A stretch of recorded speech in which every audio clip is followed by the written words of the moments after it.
on the last episode of OlympusCraft. But there's a mod called Tom's Simple Storage that is probably going to help us out a heck of a lot. So as you see there, I've connected a ton of skystone chests up to the inventory trim, which means we've got 1,764 slots of storage.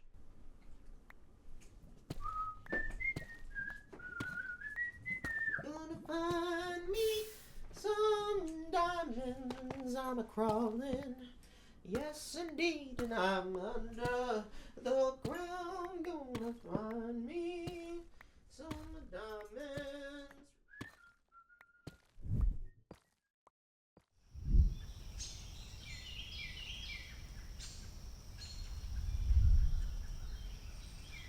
Hello everyone, jblader here, and welcome back to the OlympusCraft server. I'm excited to be back, and I set up my storage from last time. You saw that we set up the sky storage here, and I moved all of our items in here.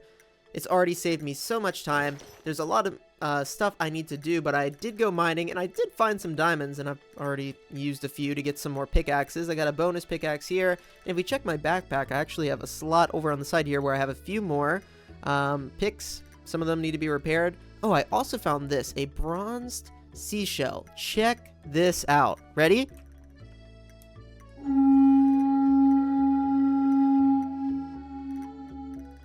I really want to go scare someone on the server with this. So one thing I haven't done a lot of is explore, and if you take a gander over here, I have a waypoint set up with my base. So what this will allow us to do is basically teleport. If I grab this other waypoint, this will allow us to teleport back here from basically anywhere we go.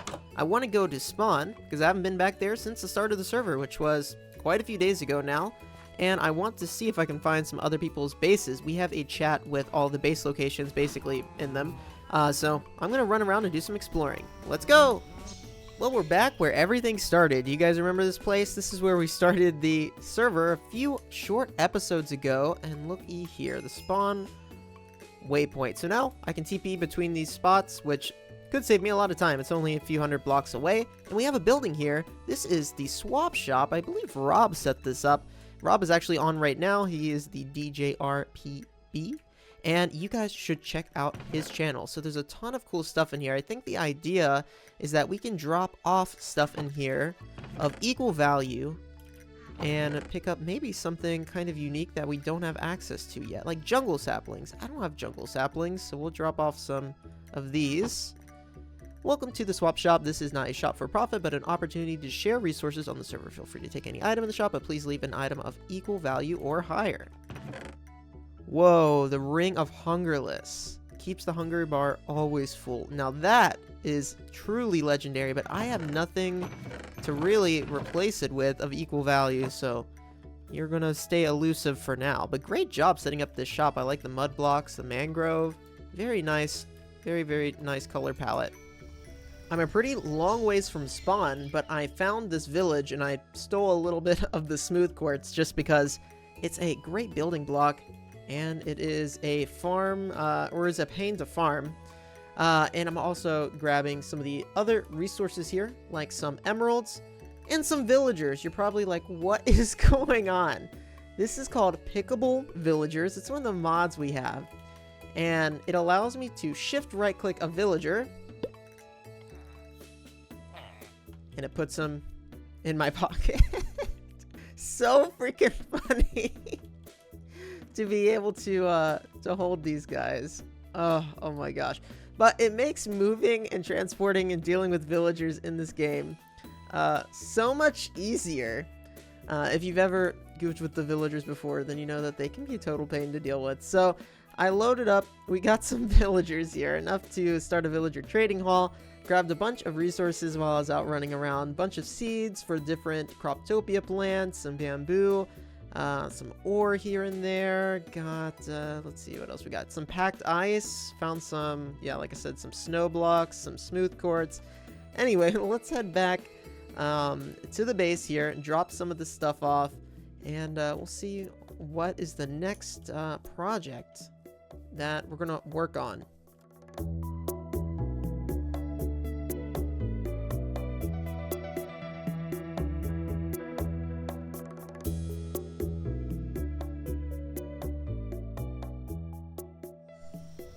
I'm back from a successful exploring mission, and you saw that I started decorating the inside upstairs, and I've also been working on decorating the downstairs a little bit too, but we're just going to work on that a little bit at a time. Upstairs here, I put in some bookshelves, so this is going to be a pseudo-library.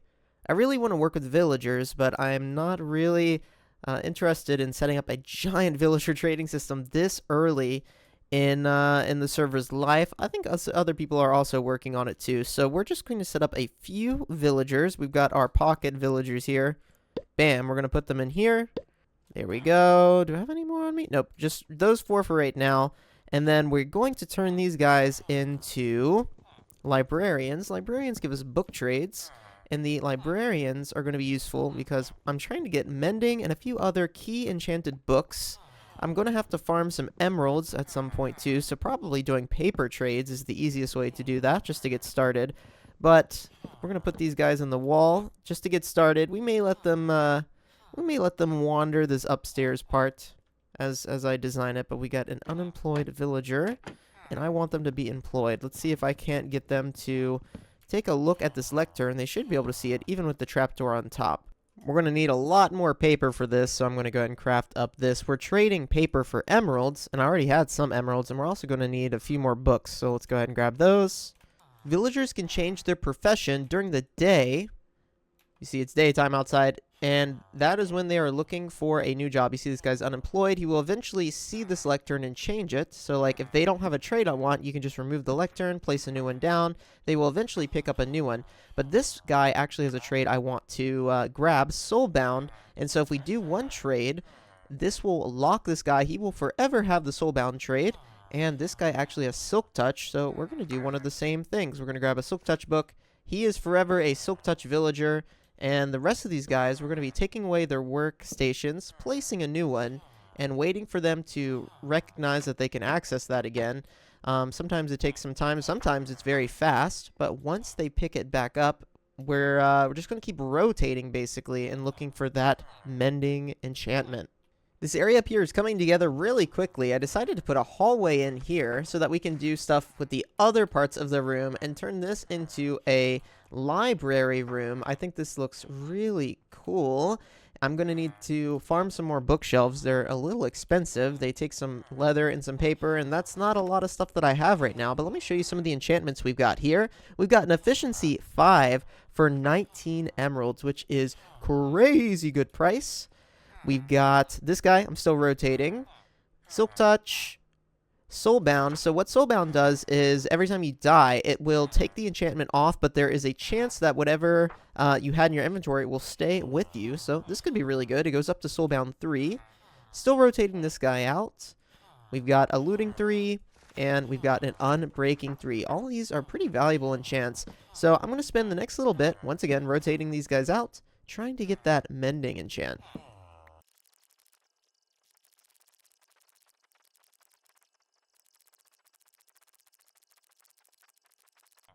Alright, you saw how long that took. How long was that? 7 minutes. 7 minutes, but I managed to get a Mending book. Unfortunately, this thing is one of the cheapest Mending book I've seen. But that's okay. We're able to farm emeralds and get the Mending enchant, which allows us to repair gear with experience instead of using diamonds to repair our gear. It is very valuable. So I'm going to spend a little bit of time working on the design of this library and getting a few of these key enchantments down because we are running very, very short on diamonds and other kind of resources we're going to need to continue crafting and making stuff in the game. So I will be back shortly, going to do some resource gathering and do a little bit of book trading. While we're waiting for more sugarcane to grow so that I can get some more emeralds, we have the resources to upgrade our storage terminal to a crafting terminal, which is going to allow us to craft right in the storage UI. So let's go ahead and do that right here. Crafting terminal, bada bing, bada boom. We place it on here. Now we are going to be able to like grab recipes and basically, is it like this? Yes. So we'll basically be able to pull resources out of here in order to auto craft things, which, as you can imagine, makes my life a lot easier. You're probably wondering what I'm doing. Well, we're gonna work with this guy here. I managed to catch a zombie with full armor, actually. That helped me catch him. And we got him in a boat, and he's holding a stake. This means he will not despawn. And if you want to check to see if a zombie can hold an item, you just throw some items on the ground, get it to follow you. He picked up this stake, which is perfect. We are going to trap him. Now, this is a really simple contraption. You just set up some sticky pistons, and I've got a piece of redstone under here. So we are going to be able to turn on and off this sticky piston. And if we put a villager on top of that, and we put a zombie down here, when we drop it, they're going to be able to reach through this trapdoor and hit the guy and turn him into a zombie villager. Now you may be wondering, well, why do you want to turn it into a zombie villager? It is because we can make the trades a lot cheaper. And since we can move villagers around, we can have this contraption outside, make the villagers super cheap, and then take it back inside so that everybody in there is safe and nobody is turning to zombies that we don't want to be turned to zombies. And if we use a potion of weakness and a golden apple, which we have all the resources for now, then we're going to be able to turn them back into villagers, and everything's going to get a lot cheaper. So, with that being said, I've got a little bit of work to do. I got to get this zombie in this little walkway right here. So bear with me for 1 minute while we do that. Alright, we've got our splash potion of weakness, our golden apples, and I'm going to test this on a villager that doesn't have mending first. If the server or the world you're playing on, the difficulty isn't hard, this will not work. So we're going to test it with the unbreaking. Now let's test with the efficiency 5 because unbreaking 3 is a little bit more valuable. We'll drop this guy. He's going to take damage. He should turn into a zombie villager. Again, if the server difficulty is on hard. There it is. Alright, we got us a zombie villager. So let's go ahead and drop these guys. They're going to fall to the same fate as the other one. Alright, we got 3. No! No! No, I forgot! No! No! Stop! Stop! Oh, I don't even have blocks on me. Okay. Oh! Okay, we're fine. Okay, we're going to be healing them right now, so this should be fine. Splash them with the weakness.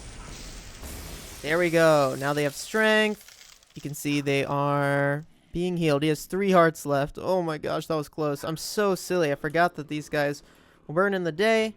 So, we're basically going to do this 3 or 4 times, and these guys should get real cheap. It's going to take a few minutes. It usually takes about 5 minutes for them to return to normal, so I'm going to go ahead and craft a few more golden apples and potions while we're at it. And by the way, this is so freaking strong. Look how great this is. I can just go in here, golden apples, click, bam. Tell me that isn't insane. And just like that, we've got mending for 1 emerald. We've got, what is this, 4 books for an emerald? No, wait, 1 book per emerald. So we do a book for an emerald, and then 1 emerald for a mending. So, pretty free, if you ask me. I do think in 1.20, we're on 1.19 still. Look at that. That's crazy. I do think in 1.20 they did nerf this, if I'm correct. Now, this is what's broken, right? 1 emerald for a bookshelf. So we'll take all of his bookshelves. In each of these bookshelves is 3 books. We can then take the books and trade them back for emeralds. It is infinite money loop, as some people might say.